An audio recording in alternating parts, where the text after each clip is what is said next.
It's wonderful, very great to be back with all of you. And Keisha, thank you for your friendship, and Eric, yours as well. And you've both been doing a heck of a job. Look, I want to thank you for everything you're doing and for the faith you've placed in me so early on. But look, I've had the privilege of speaking to this body many, many times over the years, from the time I was a senator and as vice president. And I've always had enormous respect for just how tough your jobs are. I'm not being solicitous. I used to be a county councilman in Delaware. I only ran for the United States Senate because I realized how hard local office is. I kiddingly say that I did it because, I ran for the Senate because it was easier. But the quality of people's lives is so much more in your hands and on your shoulders than anyone else. Making sure people feel safe walking down the street, making sure the garbage gets collected, making sure the schools are safe and open. All the concrete things that make everyday life or break everyday life. They're not partisan things. They're just practical things. People look to you, Democrats and Republicans. You're also on the front lines when emergencies hit.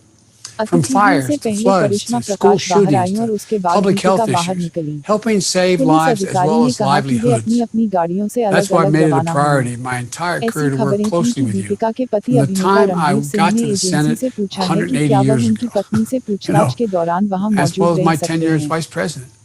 If I have the honor of becoming your president, I make this commitment to you.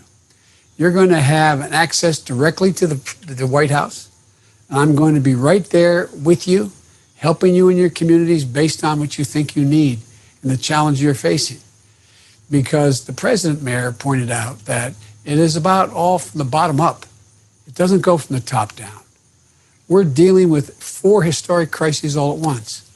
A once-in-a-century pandemic that has claimed over 200,000 American lives, a devastating economic recession, a long overdue reckoning on racial justice, and a changing climate that's ravaging communities all across the country. I need not tell that to Eric and the mayors in California and Oregon and Washington State. Not one of those crises should have a partisan dimension. I really mean that, not one single one. If I get elected president, I'm not going to be the Democratic president. I'm going to be an American president. Whether you voted for me or against me, whether your city is red or blue, I'm going to be there, I promise you. Frankly, we should be able to address each one of these the same way mayors solve problems, by leading with the facts and with reality, putting the well-being of our constituents first, uniting people around solutions that work for everybody. But tragically, that isn't how this current administration is wired. The only problems that matter to this president seem to be problems that affect him personally. He divides everything into red and blue states, red states, Democratic cities, Republican cities. I think that explains why. One day before we hit 200,000 deaths, the president held a campaign rally and insisted that the virus was, quote, affects virtually nobody.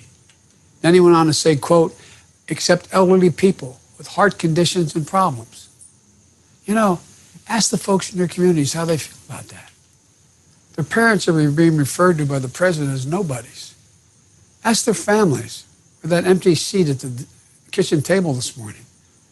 If that's true, they're nobodies. Kids who lost their teachers, parents and grandparents, friends or coworkers, sisters or brothers, never going to see again. The problems we're facing affects all of us, every one of us in every community.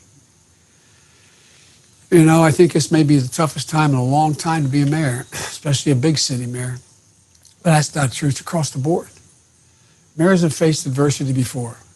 Some of you remember back in 2008, the economy was in free fall. We were losing 700,000 jobs a month because of the recession we inherited. Families lost, and I know you remember this, families lost more than $16 trillion, families, in personal wealth. People who had never missed a mortgage payment, all of a sudden were underwater, being foreclosed on because of the number of foreclosures that occurred on their streets, significantly reducing the value of their home. It was devastating. We didn't solve it by saying you're on your own. It's what it is. We came together.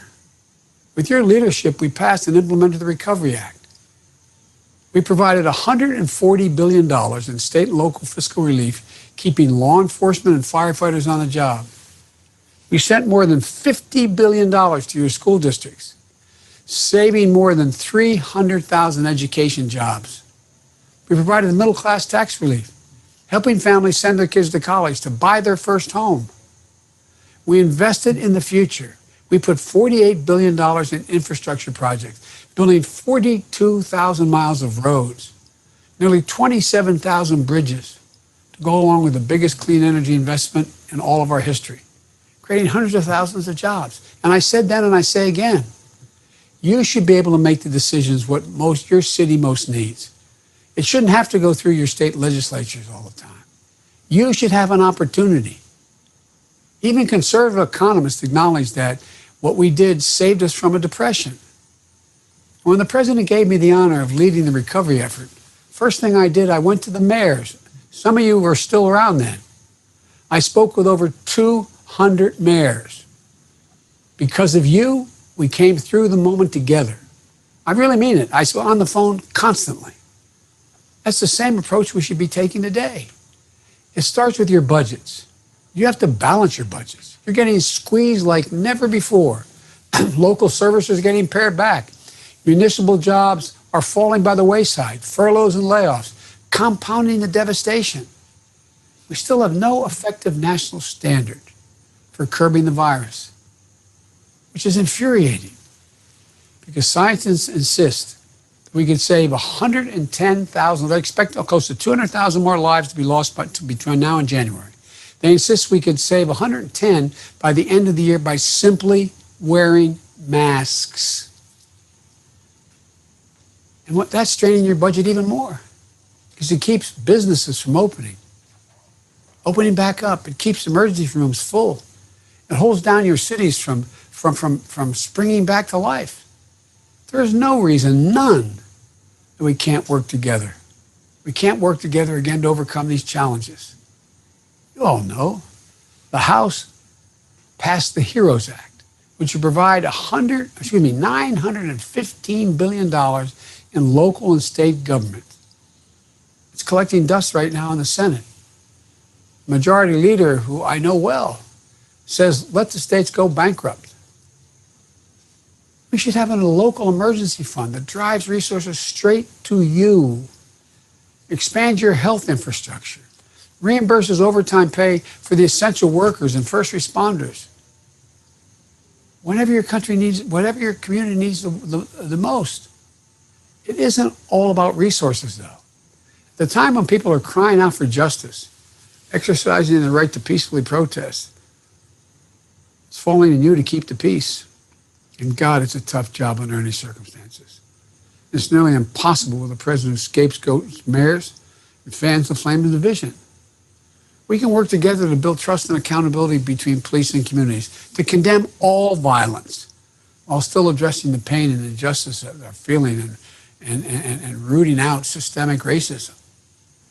And as you all deal with the effects of extreme weather, fires, floods, superstorms, it's like we've never seen. You know, we can work together to invest in our communities, to make them more resilient to climate change. The problems are different in some places it's about flooding. Some places it's about being wiped out by storms along the coast where I live. Sometimes it's about being safe, just keeping people safe from fires. But it also is about being able to create millions of jobs, modernizing your buildings and your transportation system, making your community stronger, greener, better positioned to seize the opportunities in the years ahead. That's what I plan on doing to get to you. That's what we did when I was vice president. That's what we'll do if I have the honor of becoming your president. You know, what we can't do, though, is divide ourselves into pieces. That's the only strategy this president seems to know. But it doesn't work. It can distract you from a problem. It can create a new problem to occupy your attention. But it can't actually solve anything. You all know better than anyone. Dividing ourselves gets us nowhere. We have to work together in good faith, competently, efficiently, leading with the facts. We can disagree on policies, but we have to cooperate. It's the only way we're going to come out of these crises and ensure that our best days are still ahead, which I firmly believe they are. That's what we've tried to do in this campaign, and that's what I'll do as president. Work with all of you, Democrats, Republicans, Independents, as I said, If I'm elected president, I'm not going to be a Democratic president. I'm going to be an American president. Blue cities, red cities, it does not matter to me. I promise you. Every American community deserves the full support of an American president. Look, being a mayor, and you know I'm not kidding about this, is hard under the best of circumstances. But the worst thing a president can do is to drive wedges and make your job tougher because he thinks it benefits him or stirs up chaos in your communities.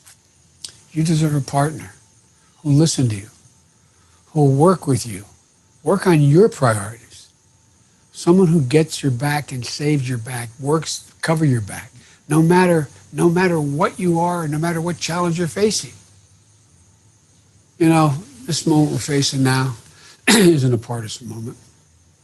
It's an American moment. That sounds corny, doesn't it? But it's true. It's an American moment.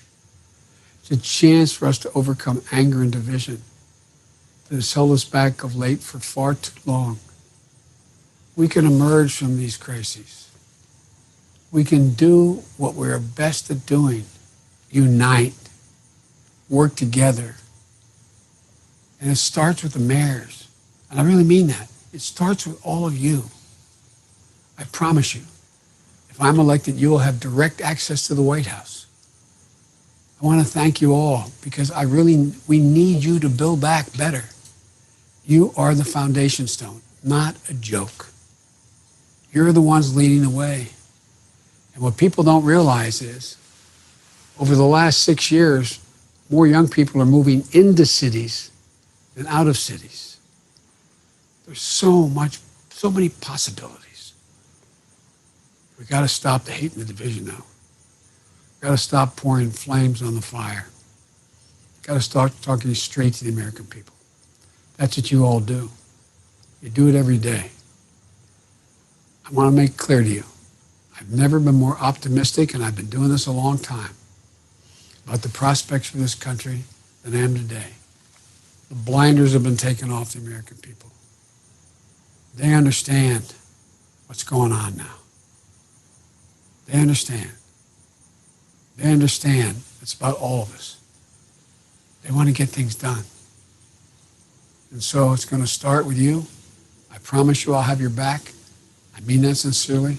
Look at my record, I have. And I want to make sure that your ideas are the ones that are funneled up. They don't have to go through a state legislature or go through a governor. They can go straight to the federal government, straight to me. I really mean it. So God bless you. May God protect our troops, and thank you for what you do.